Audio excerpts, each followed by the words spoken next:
मैं अपने साथ घटी हुई एक घटना बता रहा हूं। उधर की है, एक गांव में जाने का अवसर मिला, बहुत पुरानी बात। तो वहाँ एक संत जी मिल गए हमें। तो रात्रि में हमें और उनको एक गांव में एक साथ रहने का अवसर मिला। सज्जन थे, व्यवहार बड़ा अच्छा था। सवेरे सवेरे स्नान आदि नित्य नियम करके वो बैठे, हम भी बैठे। तो उस गांव के कुछ मोहल्ले के 2, 4, 10 लोग आ गए। बोला आज तो महात्मा लोग बैठे, कुछ सत्संग हो जाए। तो उन्होंने हमसे कहा आप कुछ कहो। तो हमने कहा महाराज आप ही बोली, हम भी सुन लेंगे। सद्भाव से ही कहा, तो हमें ये कल्पना ही नहीं थी कि क्या बोलेंगे। अब सत्संग शुरू हुआ, सुनो। वो बोले राम कृष्ण शिव दुर्गा गणेश, ये कोई भगवान नहीं। हम कहे भगवान, सत्संग यहां से शुरू हो रहा है।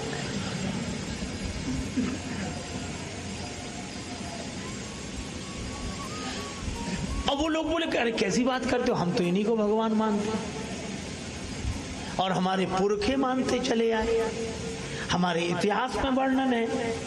क्या बोले 100-200 लोग अगर गलत को सही मानने लगे तो क्या वो सही हो जाएगा? गलती तो पीढ़ियों से भी हो सकती है। वो बोले कि नहीं भाई, भगवान तो हैं ये, ईश्वर तो हैं ये। तो अब वो बोले अच्छा ये बताओ ईश्वर एक है क्या नहीं? भगवान एक है या कई? तब ये तो हर कोई कह देगा कि ईश्वर तो एक है, एक है। हाँ। अब उन्होंने कहा आंख बंद करो। तो लोगों ने आंख बंद कर ली। बोले देखो घोड़ा, ध्यान में देखो। बोले हाँ दिख रहा है।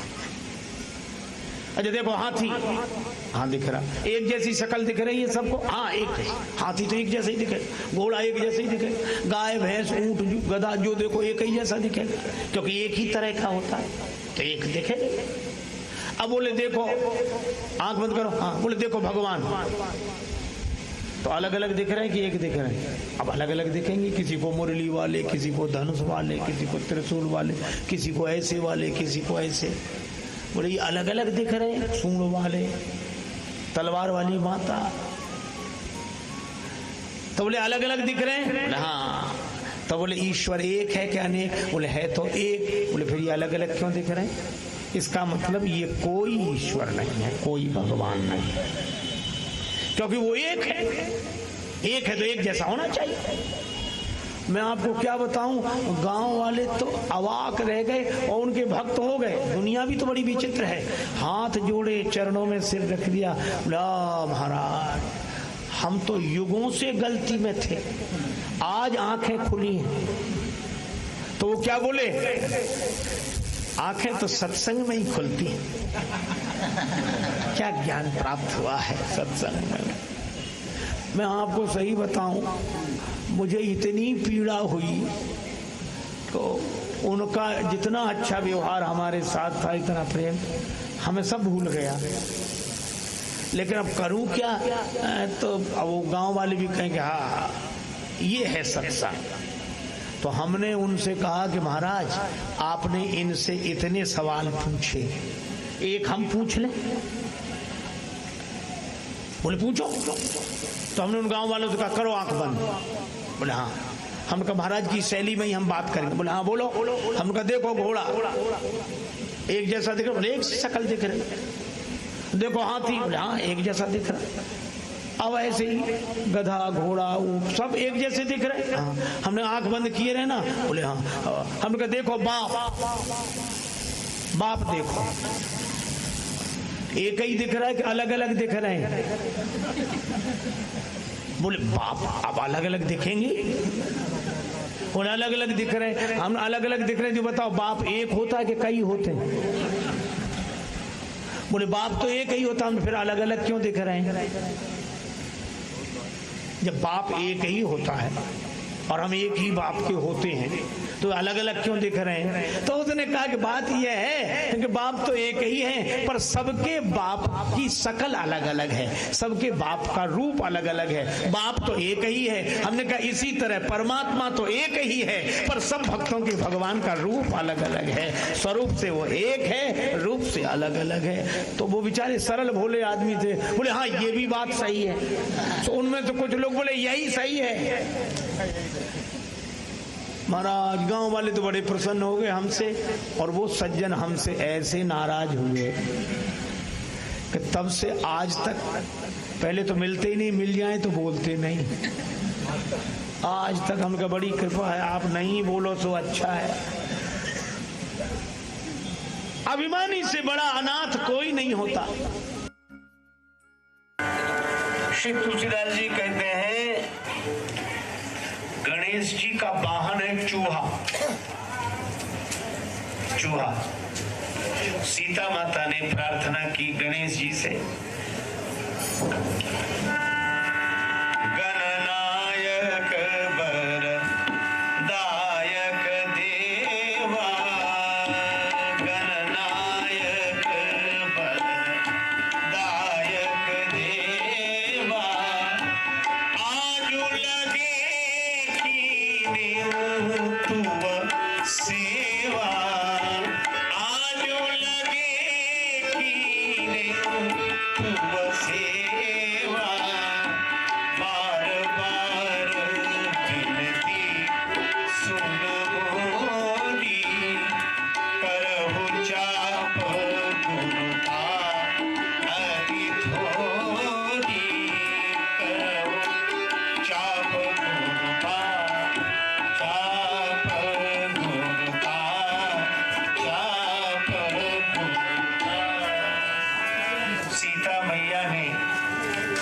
से प्रार्थना की, हे गणेश जी महाराज, आज के दिन के लिए ही मैंने आपकी सेवा की है, मेरी प्रार्थना बार बार सुन लो। गणेश जी बोले मैं क्या करूं? सीता मैया बोली इस धनुष का वजन कम कर दो, करो चाप गुरुता अति थोड़ी। गणेश जी मुस्कुराए। श्री गणेश जी ने कहा इस काम के लिए हम ही मिले हैं आपको, ये धनुष का वजन कम कर सकें हम, आपको भरोसा है? सीता मैया बोली पूरा भरोसा है। गणेश जी बोले हमारा वजन खुद कम नहीं है, तो दूसरे का वजन हम कैसे कम कर दें? गणेश जी बोले हमारा वजन कौन सा कम है, स्थूल काय है श्री गणेश जी, तुंदिल है श्री गणेश जी। सीता मैया बोली लेकिन वजन कम करने की कला में आप कुशल हैं। गणेश जी बोले कैसे? बोले जितने स्थूल काय तुंदिल दिखाई दे रहे हैं, अगर उसी हिसाब से आपका वजन होता तो बेचारे चूहे की क्या हालत होती जो आपका वाहन है? और देखो संस्कृति का संदेश समझना चाहिए, कितना सार्थक संदेश है कि गणेश जी को हम लोग प्रथम पूज्य मानते हैं। श्री गणेश जी हमारे यहाँ प्रथम पूज्य हैं। गणेश जी यहाँ हमारे यहाँ सबसे बड़े हैं। दंडो दंडो। गणेश जी हमारे यहाँ सबसे बड़े हैं। अब बड़े ध्यान से सुना, और गणेश जी सबसे बड़े हैं और गणेश जी का वाहन सबसे छोटा है। तो ये संदेश क्या है? संदेश यह है कि हमारी संस्कृति ने उसे प्रथम पूज्य माना, हमारी संस्कृति ने उसे बड़ा माना कि छोटे से छोटा आदमी भी जिसका वजन उठा ले वही बड़ा है, छोटे से छोटा साधन भी जिसका वजन उठा ले वही बड़ा है। और ऐसे बड़े होना किस काम का कि बड़े बड़े वजन न उठा पाए। वो बहुत बड़े हैं भाई, वो बहुत बड़े हैं, उनको तो बहुत बड़े हैं, बहुत बड़े हैं। अरे ऐसे किस काम के बड़े के लोग आह करते रह जाएं बहुत बड़े हैं, और सचमुच जो ऐसे बड़े बनते हैं उनके सामने लोग वाह करते हैं और पीछे आह करते हैं। हमारी संस्कृति ने उसे बड़ा माना कि छोटे से छोटा जिसका वजन उठा ले वही बड़ा है, क्योंकि गणेश जी बड़े हैं और बड़े के साथ बड़प्पन है। अच्छा एक बात है, चूहा वाहन है, अच्छा, चूहे का काम क्या है? चूहे का काम है काटना, कुछ ना कुछ करते रहता है, काटते रहता है, कुतरता रहता है। तो ये चूहा क्या है? ये चूहा है तर्क। चूहे का काम भी काटना है और तर्क का काम भी काटना है। लेकिन एक बात है, चूहा जब काटता है तो बने बनाए को बिगाड़ देता है। किसी का कुर्ता काट देगा, किसी का बनियान काट देगा, चद्दर काट देगा, कहते चूहे ने कुतर दिया। बना तो पाता नहीं है, ये बने बनाए को काटता है। तो ये जितने कुतर्क करने वाले तार्किक हैं, ये किसी का जीवन बना तो नहीं पाते हैं, बने बनाए को बिगाड़ देते हैं तर्क दे देकर। वो उस बेचारे को कहीं का नहीं रहने देते।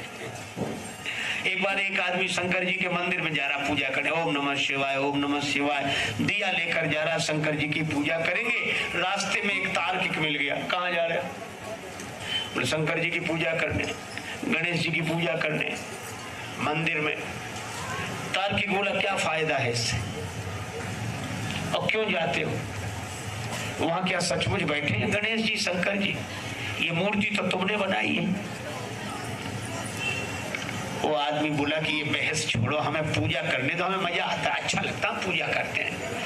अरे बोले मजा आने से क्या मतलब, सत्य को पहचानो। उस आदमी सोचा कहां से कहां ये आदमी मिल गया। जब वो बोला जब तो बताओ क्या करें? बोले सत्य का चिंतन करो। ये तुम्हारा जो दिया जल रहा है, इसमें जो जलती हुई लौ दिखाई दे रही है, ये बताओ इस दिए में ज्योति कहां से आई? इसका विचार करो कि ज्योति कहां से आई और ज्योति का स्वरूप क्या है, उस निराकार का स्वरूप क्या है, इस ज्योति का स्वरूप, और कहां से आई। उस आदमी ने सोचा कि इससे तो बहस करना है मुश्किल। तार्किक आदमी, हम कहेंगे कि ज्योति माचिस की तीली से आई, तो पूछेगा माचिस की तीली में कहां से आई। अच्छा बोलो कोई भी जगह बता दो, इतना ही तो कहना कि वहां कहां से आई। तो उसने कहा इस बहस का तो अंत है नहीं। वो आदमी भी बड़ा चतुर था, उसने फूंक मार कर दिया ही बुझा दिया।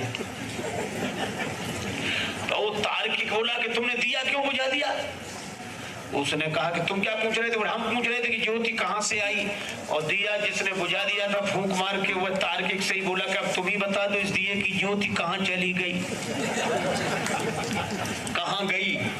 बोले क्या मतलब, बताया नहीं जा सकता कहां गई?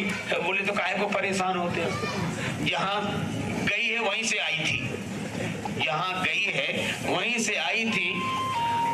जब गई तुम नहीं बता सकते तो आई हम नहीं बता सकते, काहे को परेशान होते हैं। इसीलिए महाभारत में बड़ा सुंदर संकेत है, तर्को प्रतिष्ठा श्रुतियो विभिन्न न एको ऋषिर यस्य मतः प्रमाणम धर्मस्य तत्वं निहितम गुहायाम महाजनो येन गतः स पंथा।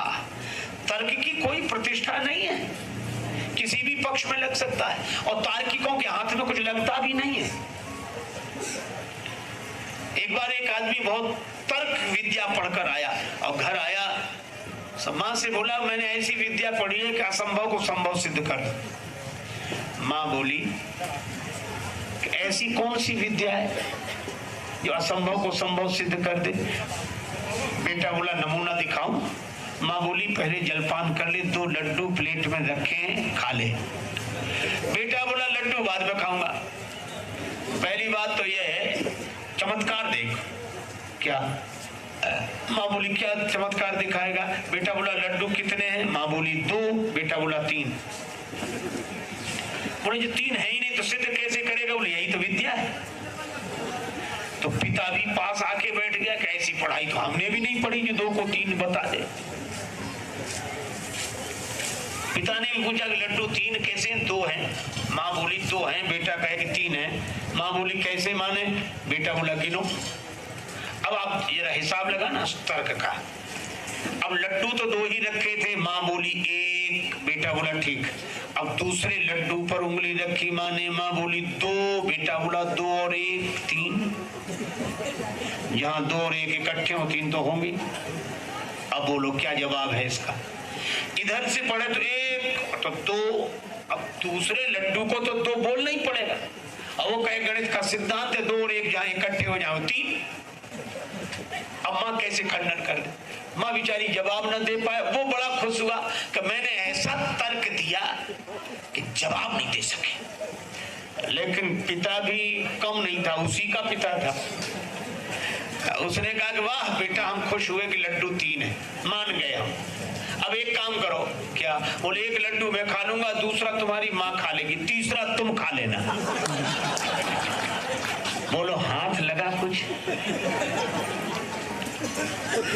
तो ये तर्क कहीं का नहीं रखता आदमी को। इसीलिए मानस में कहा कहवाने कि बिनु विश्वासा कवन्यू सिद्धि, कोई सिद्धि बिना विश्वास के नहीं मिलती। और यही चूहे का रूप भी तर्क का रूप है। तो तर्क भी कहीं पहुंचाता नहीं है, लेकिन गणेश जी को तो पहुंचाता है। कब? बोले ये तर्क भी कहीं पहुंचा देता है, लेकिन चूहे पर गणेश जी बैठे हों तो चूहा भी कहीं पहुंचा देता है।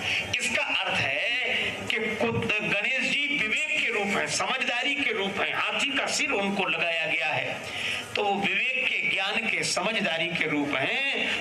तर्क भी पहुंचा देगा लक्ष्य तक, लेकिन उस तर्क पर विवेक का प्रभाव रहना चाहिए, विवेक उस पर आसीन रहना चाहिए, और विवेक का संबंध श्रद्धा और विश्वास से होना चाहिए। तो तर्क भी कहीं पहुंचा देता है, और बिना विवेक के तर्क भी कहीं नहीं पहुंचाएगा। इसलिए गणेश जी के साथ चूहे को देखते हैं हम लोग यह देखते हैं कि कुतर्क तर्क पर विवेक का आसन है। तो विवेकी व्यक्ति तर्क का आश्रय लेकर कहीं से कहीं पहुंच जाता है, लेकिन गणेश जी विश्वासी है।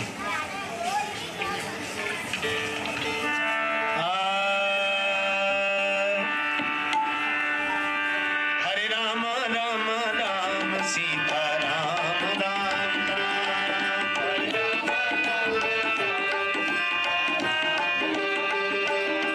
हरे राम राम राम सीता राम राम राम,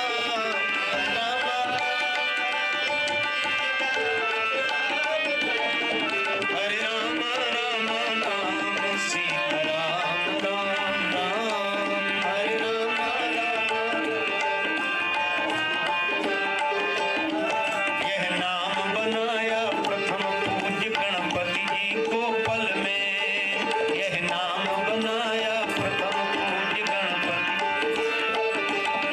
मिल गया यही अवलंब नाम शबरी को जंगल में, मिल गया यही अवलंब नाम।